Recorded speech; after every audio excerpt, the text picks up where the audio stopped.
आश्रम शाळेचा अधीक्षकच सप्लायर निघालेला आहे। मेळघाट विषवादा प्रकरणी धक्कादायक माहिती समोर आलेली आहे। सेंट्रल किचनला लागणाऱ्या साहित्यासाठी तगादा लावण्यात येत होता का असाही सवाल विचारला जातोय। टिटंबा येथील अधीक्षकाची ऑडिओ क्लिप व्हायरल झालेली आहे।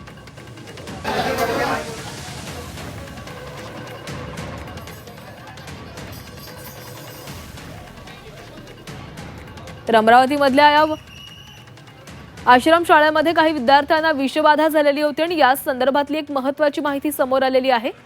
सेंट्रल किचनला लागणाऱ्या साहित्याचा तगादा लावला जात होता का अशी शक्यता व्यक्त केली जाते, कारण टिटंबा येथील अधीक्षकाची एक ऑडिओ क्लिप सध्या व्हायरल झालेली आहे।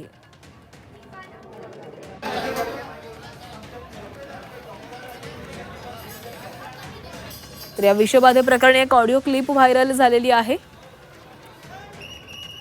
या आश्रम शाळेतील काही विद्यार्थ्यांना विषबाधा झालेली होती, त्यामुळे विद्यार्थ्यांच्या सुरक्षेचा विचार करता तातडीनं संपूर्ण चौकशी करण्यात आली, तपास करण्यात आला आणि यामध्ये काही महत्त्वाची माहिती आता हाती येऊ लागलेली आहे।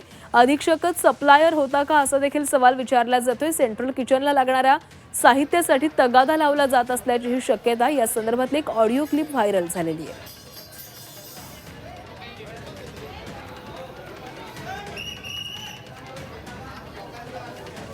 आणि या संदर्भामध्ये अधिक बोलणार आहोत, आमचे प्रतिनिधी अनिरुद्ध दवाळे आपल्यासोबत आहेत। अनिरुद्ध, काय अधिकची माहिती प्राप्त झालेली आहे संदर्भातली?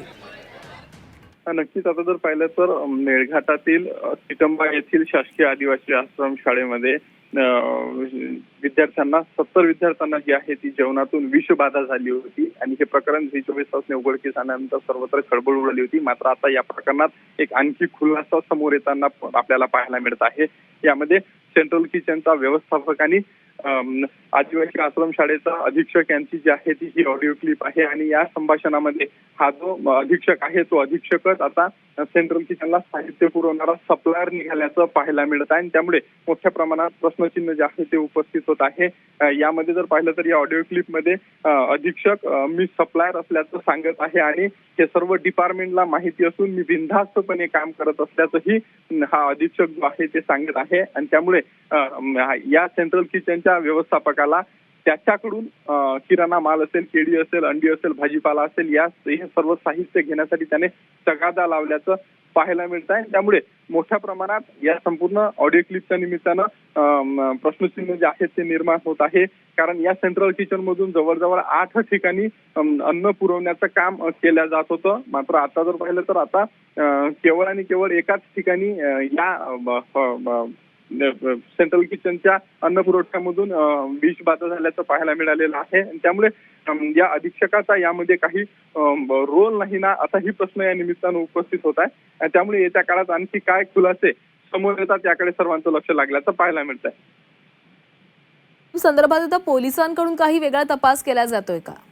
नक्कीच, आता जर पाहिलं तर या संपूर्ण प्रकाराच्या निमित्ताने आतापर्यंत 6 जणांवर गुन्हे जे आहेत ते दाखल करण्यात आलेले आहेत आणि 6 जणांवर गुन्हे दाखल केल्यानंतर पुढील तपास पोलीस जे आहे ते करत आहे।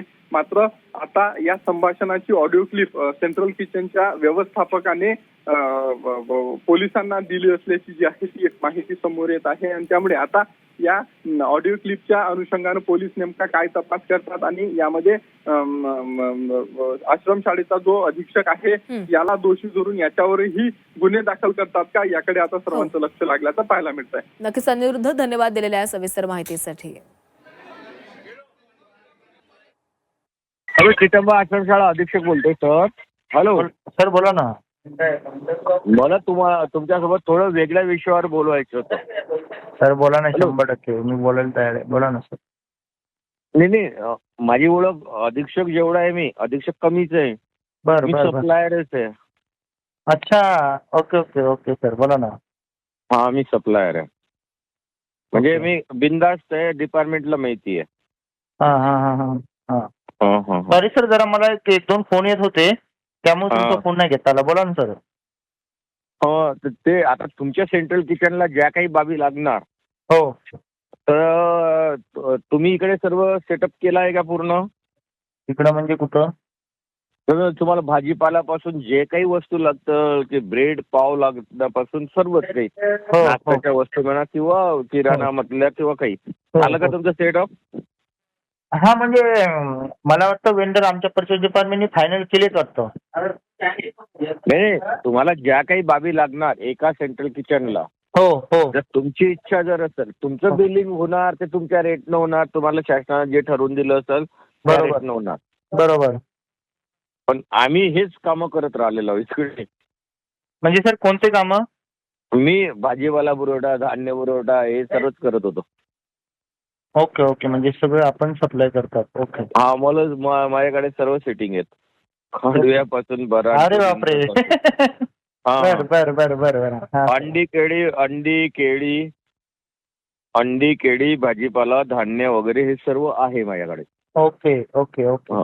मग आता आणि सर माझ्याकडे तुमचं तेवढे सप्लाय लायसन्स. तुमचा सप्लाय म्हणजे कुठं कुठं होता? मी माझी शाळा कव्हर, म्हणजे माझी शाळा तर मी करतच होतो. जेव्हा जेव्हा चान्स भेटला, यांचा सप्लाय थांबला, हो मी माझी शाळा तर करतच होतो. तुमच्याजवळ 8 शाळा आहे, 9 शाळा आहे, बरोबर आहे. तुम्हाला जो काही भाजीपाला लागणार किंवा जी काही विद्यार्थी संख्या असणार, तुम्ही एक हिशोब केलेला असेल, तुम्हाला कोणत्या रेटमध्ये परवडणार आणि तुम्ही कुठल्या यानं किंवा तुम्ही सेटअप लावणार. बरोबर. मी याच्यासाठी कॉल लावला की तुम्ही मला देऊ शकता का, मी तुम्हाला पुरवतो भाजीपाला. तर ते मला माझ्या परचेस डिपार्टमेंटशी एकदा बोलावं लागेल. शिक्षक जे होते ना, त्यांच्या ज्यांचं हे चालू होतं धान्याचं, कोण हो? नॅपको वाल्याचा जो पुरवठा होता ना, हो हो हो.